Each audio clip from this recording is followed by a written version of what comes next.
Si Boy Santasa, Tunog Batikos. Check. Kalayaan ba yung masaya ka sa mga bagay na ginagawa mo? O kasiyahan lang yung tawag sa malaya ka sa mga bagay na ginagawa mo?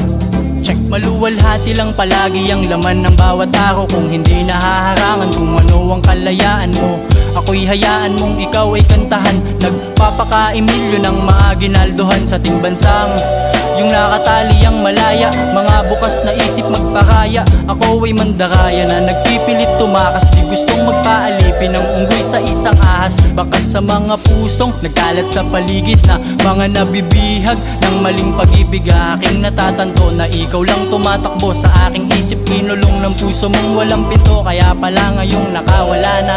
May mariwana na ang awit dating lalala, ngayon nanana. Halika sama ka na at tayo tatawid sa limitasyon, daan patungo sa himpapawid.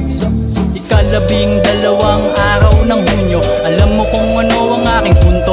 Isang pang-iinsulto kung ika'y kuneho na libre tulugan pagkain pero nasa hawla ka. Huwag kang magtaka sa nakataling aso pag bumabatok, hindi yun bagay sa leeg ng tao. Hindi ka po banyaga ng salitang malaya. Ang KKK ay kaibigan kong kawawa. Noong ako ay bata, laging kulong sa bahay. Mabuting tagapasunod ni inay at tatay. Nung umidad ng walay, ninais mag-aliw. Kapag madaming nalalaman, nagmumukhang baliw. Konti lang ang aral pag kulong ka sa paaralan. Alam yan ng edukadong lulong sa kaalaman. Limitado lang ang aral doon sa paaralan. Alam yan ng edukadong lulong sa kaalaman. Ang aking pinaglalaban o kulang sa natural. Kalayaan ay wala kung ang halaman iligal.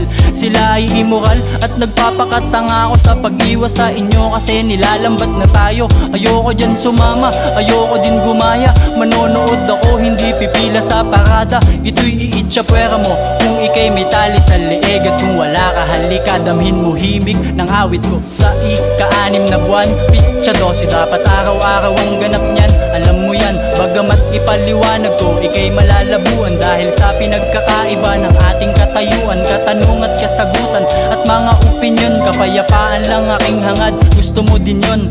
Masdan bawat aksyon sa salita mo tanawin. Nakakulong lang tayo sa sarili nating salamin. Kung di mo nais alamin, di ka makakakalag. Malalaman mo na bihag ka kung di ka lalabag. Kung hindi ka papalag, lalo ka lang maiipit. Kapag hindi kinakalas ang tali, lalong higpit. At sakit na ikay pinagkakaitan nila at malimit na naiipit lang ang maralita. Kung malaya isip mo, ingat baka mahuli ka. Yun sa'king pinapalaya ko, lagi gamit musika.